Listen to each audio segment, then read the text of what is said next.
All right. Welcome everybody to another amazing episode of Mornings with Movers. I'm Dwyght Mack with Max Movement Training, and we have Clifford Starks, the inner warrior coach. I'm gonna get that What's up, down. everyone?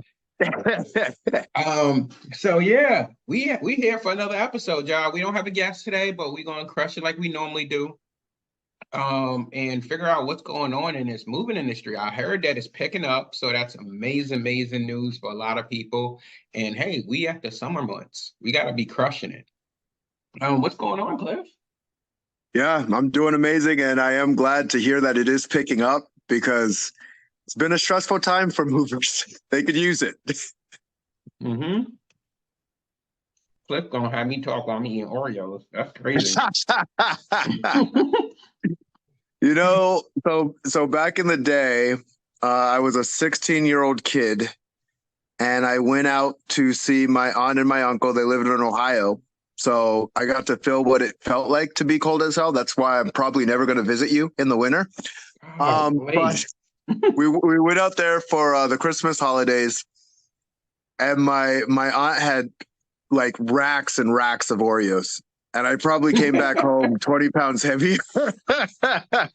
My mom wasn't exactly happy with her sister after that, but I was in a good mood. I just said it was my winter coat. Okay. Yeah. Let me see who's live right now. But no, so the playback is real. But no, so it's been, like I said, I've been hearing a lot of good stuff about a lot of people having a lot of work on their schedule right now. They're crushing records from last year. So that's going to be amazing. For those that don't know, later today, I'm actually hosting a free 2-hour live event where we're going to just be dropping, well, I like to say we because I'm a team player, but I'm going to be dropping the gems today, letting you know how to prepare for the busy season and things that you just want to implement. You know, we'll go over hourly rate, we'll go over some sales techniques that you could bring back to your sales staff. And then we'll even go over how to, handle claims and different areas of ways you can improve your claims. Nice. And I might throw a little bonus in there, but I ain't gonna tell you unless y'all come. It's gonna be 3 p.m. Eastern time. If you haven't registered for the event, if you can find me on Facebook, I have the links posted, or on LinkedIn if you're too fancy. LinkedIn is like that Starbucks for the moving industry. So, I'm either on either channel. So, if you want to attend the free live event, I ain't gonna charge you. I ain't gonna charge you for these gems. I'll see you at 3 p.m. So yeah, I see you out here creating podcasts and stuff like that. I'm having a blast. I'm getting my name out there in as many ways as I can. And I'm challenging myself as I'm challenging my community. So I'm giving 10 strangers high fives this week. And so far I've gotten 8. So I'm actually way ahead of the game because I have an entire week to do it. So I just need to get 2 more. Oh, so you're not gonna come to the BX and give people handshakes, huh? No, come to the Bronx, New York, come on. Let me get a high five. They're like, what you want? Oh yeah, I'm sure. They take out the knife like, I just want to give you a high five, I swear. I don't know. They were like, I don't know, high or five. I ain't giving you neither. But no, it is a different environment when it comes to the city. I used to go to college in Morrisville, which I'm not too far from now where I live.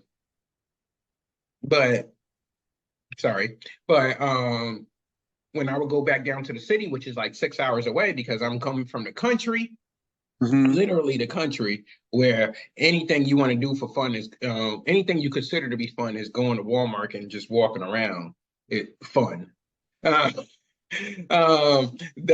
type of country to going back to the city area, and you're in a completely different environment. You're like, hey, hello, because you're used to saying hello in the country. You go back to the city, Yeah. you say hello, they look at you. Right? You're like, damn, I forgot I'm in the wrong spot. Let me switch it back up. Let me get him to nod.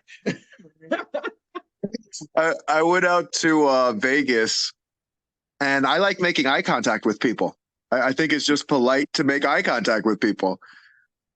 I got roped into so many timeshare people wanting to talk to me, or I just had to learn, like, all right, Cliff, just look down and walk fast. This is some good salsa water. I think I've quenched my thirst with using salsa water as a crutch because I used to be a big soda drinker. Yeah. So, it was just one of those things where it's like, as much as I want a grape Fanta or a pineapple soda at times, I'm like, you know what? If you read the instructions on the bottle, it is not healthy. It got way too many grams of sugar. Mine was Orange Crush back in the day. And I look at like the habits that we build in life Hmm. and how they kind of apply to business too, right? Like, because you'll do this is what's interesting. And this is what I want to tell everybody, the importance of coaching. Everybody needs a coach, and they need to figure out the coach that works for them. And the reason they need to do this is, as I've gone through my journey, I've realized how much bullshit I have in my head, right? Like I knew it was there. I know it's there, but there's always new levels of it and always like kind of catching you on certain things. And I go, oh, holy crap.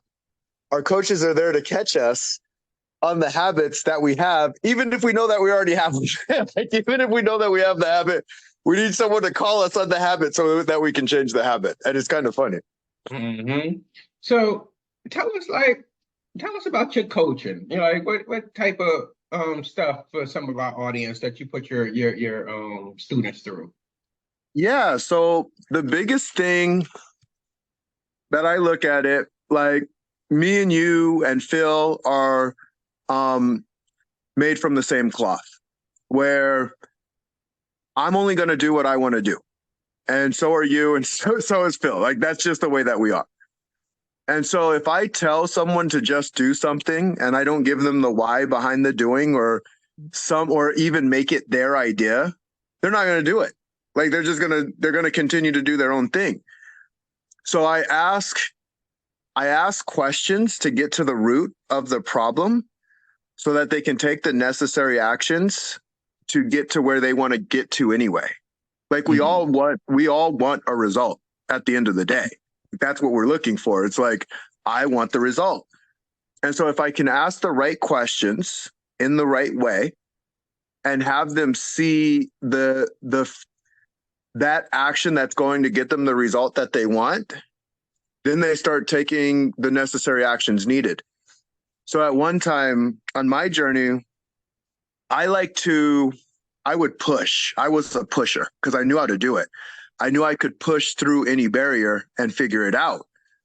And when I became an entrepreneur, clarity is not about pushing through something. Clarity is about removing obstacles. When you can remove an obstacle, you can just walk through the door.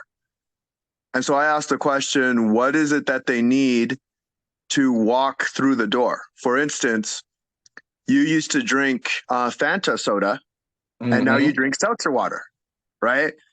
Don't make it And sound so bad.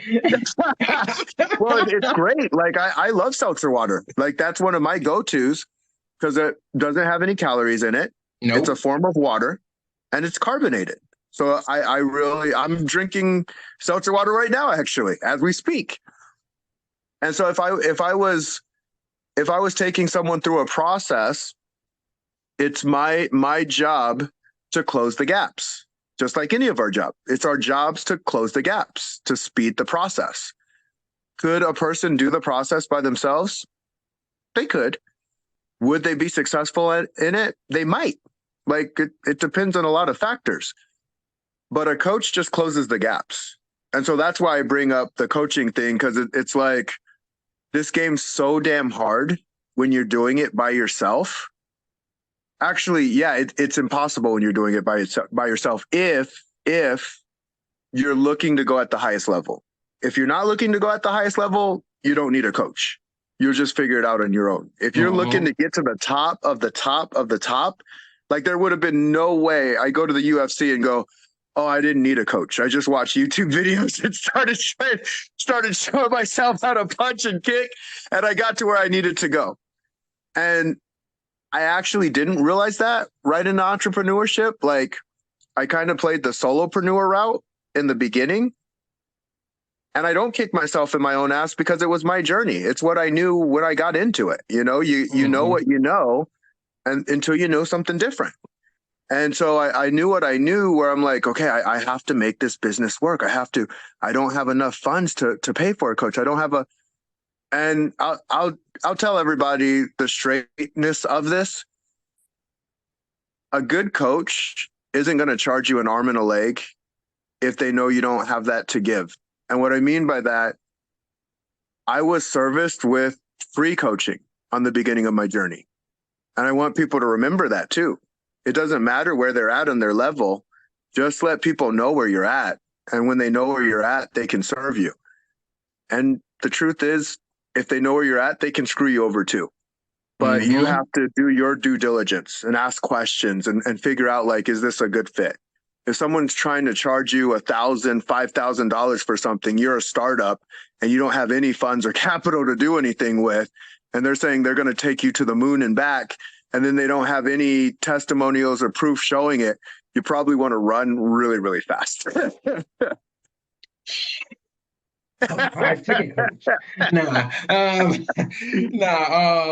No, you do see that a lot, especially when you start a business up and it's so rough, and I always believed, especially you got to know your niche. And with that being said, it's weird. It's like there are a lot of high ticket coaches out there that can get you to that next level, but you can only grow but so fast because you only have but so much money. And then things just take time. So like with a moving business, it's like, oh, well, hey, I ran a $20 million business, or I ran a $10 million moving company. I can get you to that next level. Well, that's great, but I don't, a $10 million performing moving company has the expense to follow in most cases. Yeah. So, I don't have that type of money to get where you are in a year or 2 years, or who even knows if I have that fan base to get where you are. So, you got to kind of know where your coach is or mentor is. And then basically, once you get to that point of, okay, you know what, I've outgrown this mentor, let me get the mentor at the next level. That's kind of like where you should start, start where someone is, where you want to go, hit that level, then get to the next level. And just, at that point, you done already grew and you matured to know how to operate at your optimal level versus like just trying to shoot for the moon. Mm-hmm. But and you also mentioned it's so key, know your niche. So much easier said than done, right? Like it's just like to me, in my mind, and this is Bruce Lee said this. I'm going to butcher the quote because I don't know how it goes exactly, but he says, to an amateur, a punch is just a punch. And to a professional, a punch is just a punch. But it's all of that learning process in between where you're learning how to punch, like put your elbow in, twist the shoulder, twist over here.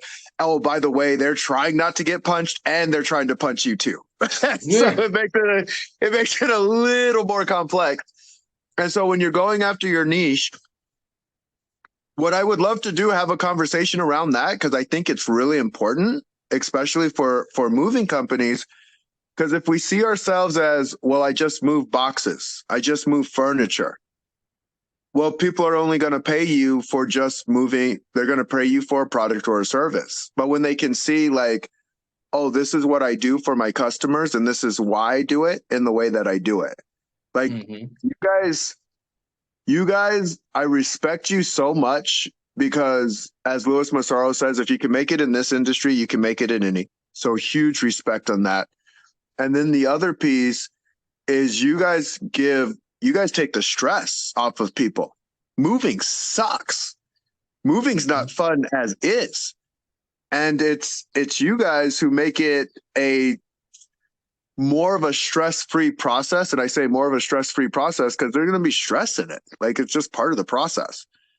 And when you can get into the buyer's mind of letting them know, hey, we're going to make your life easier and we're going to make it better, and you're going to be thankful that you hired us, they're going to love you, you're going to love them, and everybody wins.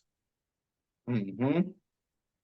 Definitely, definitely. And hey, it takes time to master finding that avatar. It's tough, and basically a lot of people might not even know what avatar is because you're probably just on Facebook and you're just looking at your avatar pop up every time you say happy birthday. I just saw the movie Avatar. Yeah, it's, and I guess, yeah, to define it too is, who is that person you absolutely love to work with, and who is that person who absolutely loves to pay you? I think that's essentially what an avatar is. Who's that person you love working with, you work the best with, and who's that person that loves to pay you?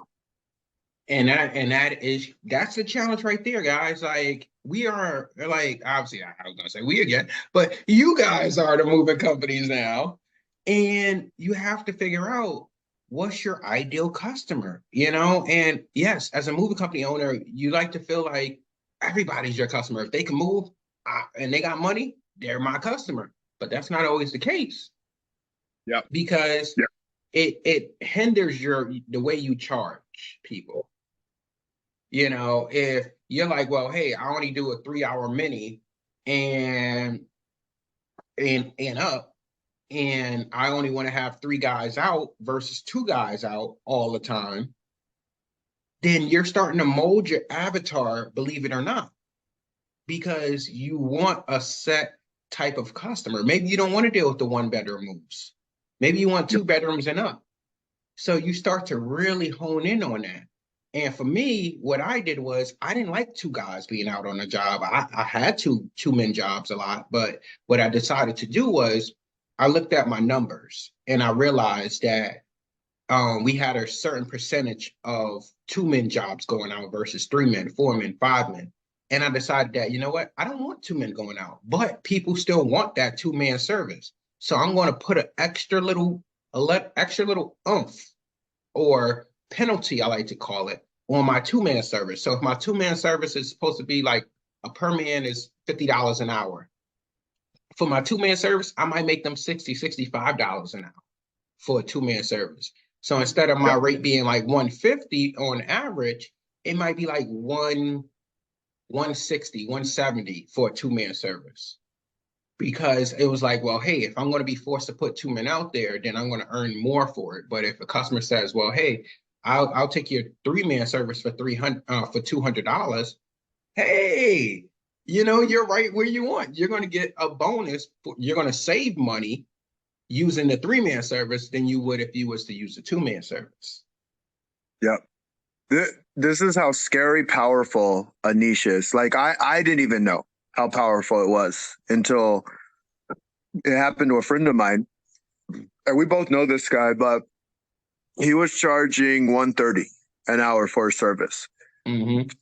And another bidder was charging $180. And he calls the guy back to see, like, hey, so were you open to working with us? And he goes, yeah, I ended up choosing the other guys. And he goes, oh, well, was it the price? Was it, what was it? He goes, oh no, he charges $180. It wasn't the price, but he's veteran owned. And I support veteran owned businesses. Mm. And he says, so you're going to go with the other guy who's charging you $50 more an hour?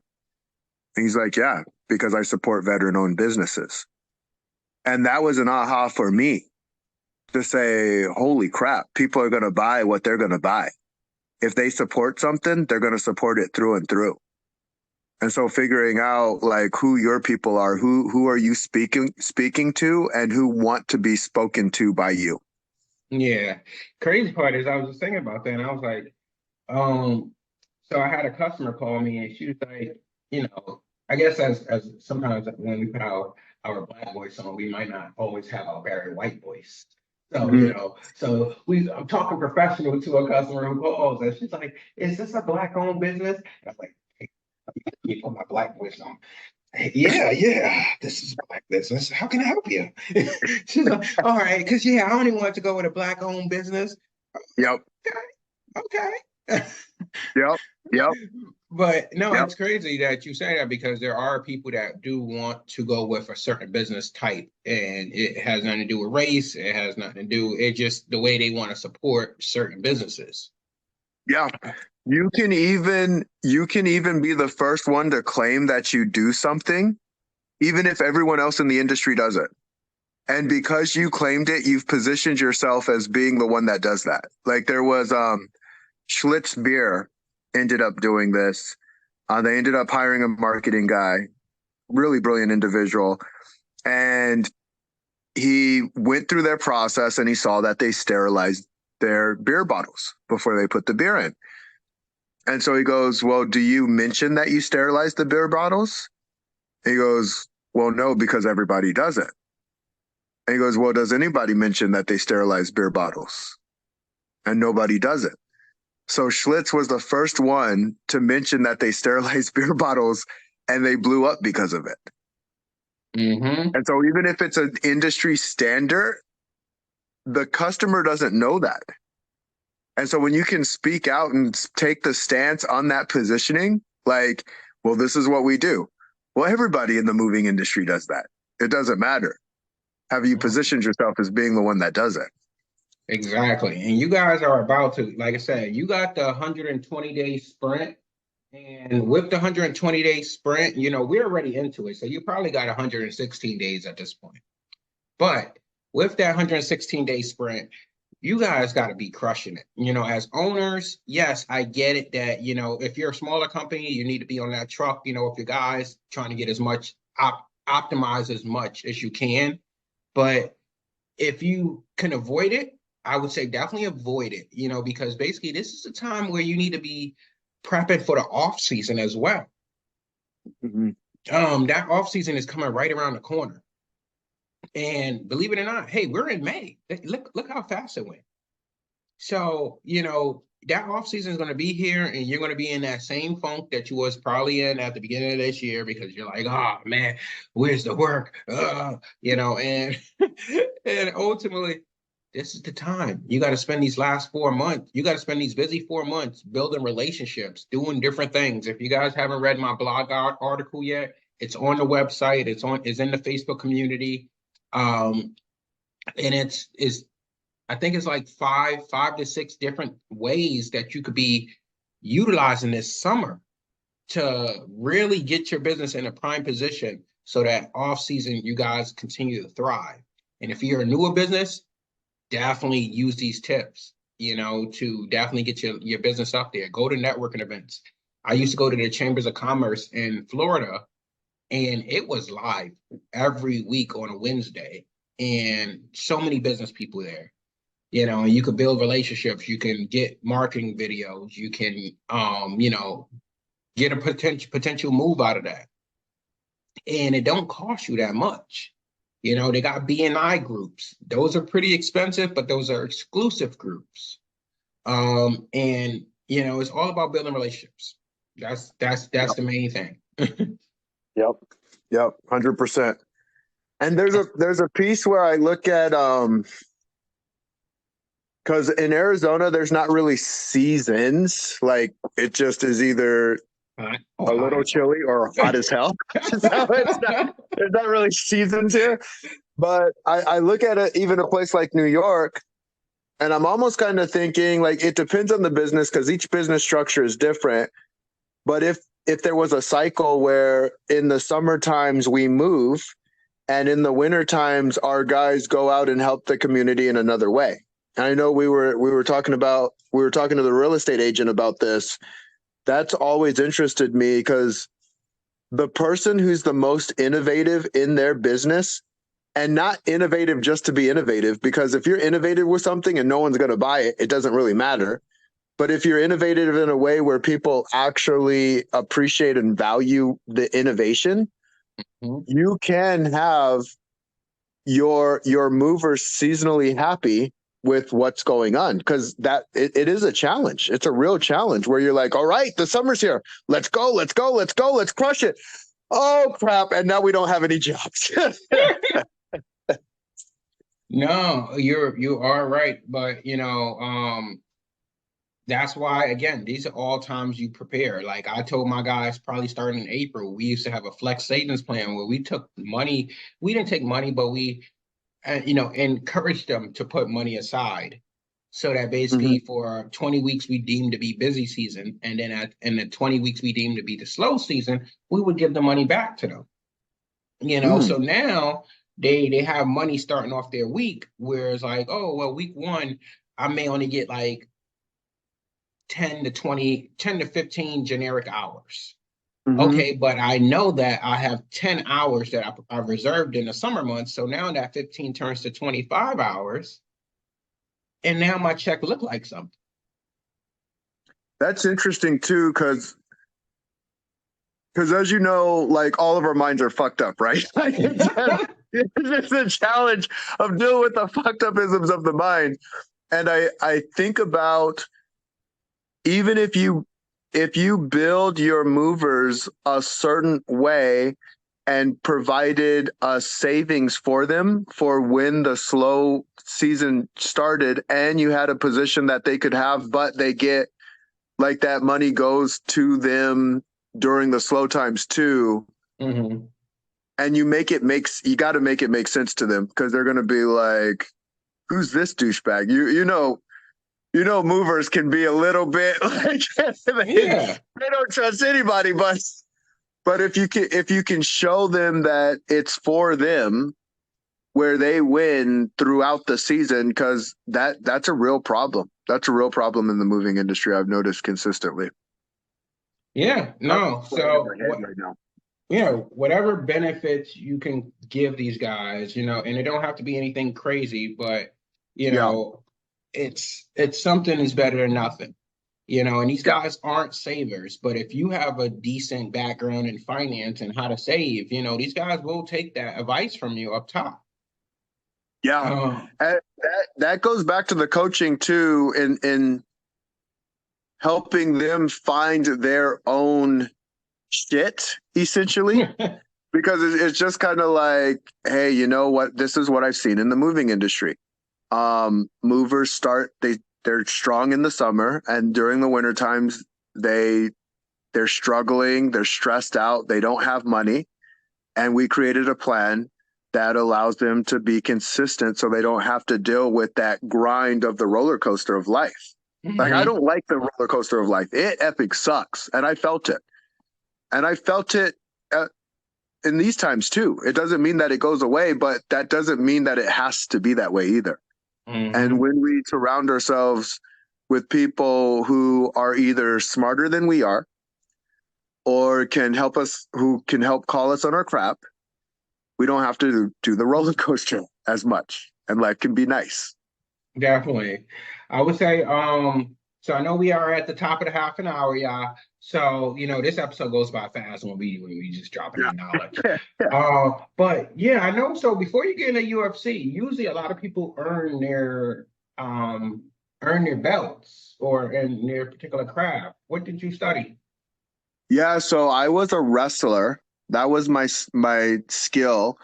And then when I got into fighting, I was basically like a black belt in wrestling. Now, they don't have belts for wrestling, but when you get to D1 collegiate level, like that's like the highest level from Olympics. Like you basically, you can qualify as an Olympian once you hit that level. And going from that to fighting, holy crap, what a transition. Like it was it was a heck of a transition, because we lean over. Well, if you lean over, you're getting punched in the face. So it's probably not the best thing to do.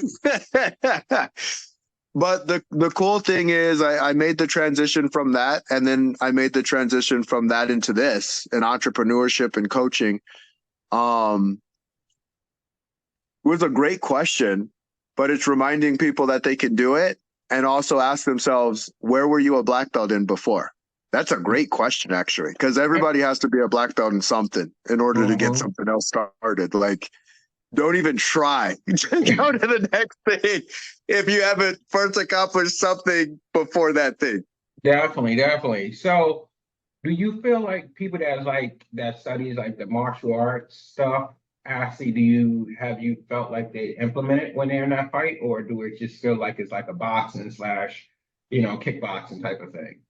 They implement their habits. Yeah, like habits are transferable. And what I mean by that is if you're disciplined enough, you'll get good in the other aspects and you'll blend aspects together. So I got Cain Velasquez. He was a heavyweight champion. I knew he was going to become a heavyweight champion because he was a very disciplined wrestler. He's always getting better. He's always practicing his craft. He's super curious. That's what I've noticed to be a very, very powerful thing in anything that you do. If you're a curious person and you're a curious learner, because just being curious and learning, okay, let me define learning. Learning means you're actually implementing it to the point you can do it. Learning doesn't mean that you saw something or you read it in a book or you heard this thing. Like even on this podcast, they can hear lots of gyms, but if they don't actually execute the gyms, they haven't learned it. They just Mhm. heard about it. They're two different things. And so when you can be a really curious person and a consistent learner, you'll do well in this world every single time. What's going on, Corey? What's going on, Oscar? Hey, Um, Corey and Oscar. I hope to see you guys there later on today. Make sure y'all bring your pens and papers because we're gonna be dropping them. uh, yeah. So like I said, anybody that's interested in coming out to the free live training event later, hey, come get this knowledge. Be ready for busy season. Um, be ready for that punch in the face, like Cliff. You know, We'll punch you in the face. you know. But yeah, be ready to get back up and be ready to get that work in at the end of the day. Again, we don't want guys, always feeling like, hey, I got to be in the day-to-day grind, doing senseless stuff that's not pushing the needle forward. Because sometimes when you're just out there in the field, and this is from my belief, when you've been out there in the field for so long, you don't have time to see in front of your face. You don't have time to see the growth because you're stuck. As a moving owner, you're not your team leader in the field. You can't Yep. be in one place at all for too long. Oh well, I'm on sales calls today. Well, I gotta drop off the stuff at the bank, make the bank deposits. Oh, I gotta handle payroll. Oh, I gotta do this. There's no way for you to be in one place for too long at one time. So don't get in Mhm. that trap that you could be in the field. Because if you're in the field, who's doing payroll? If Yep. you're if you're doing payroll, who's doing sales? Yep. Like you can have a team, don't get me wrong, but your team is looking up to you. You're the glue to everything. The glue to everything. No, I love that. So I do have to get going, and I know that we're at the top of the half hour. I do want to ask you too, real quick, with it's going to be on your YouTube live. Is that where you're doing it? No, so the coaching call today is going to be on Zoom. On Zoom. Okay. Are you putting it on the bottom of this so everybody can see it? Um, I could probably put the registration link here, but it Awesome. is in the Facebook group, and it is on Nice. LinkedIn. If you want to tune in or so like that, just let me know. I'll send you a link or so. But Awesome. all Awesome. right, y'all take care and keep grinding. All right, amazing people. Have a great one. Dwight, a pleasure as always, my brother. You take Definitely, care. definitely.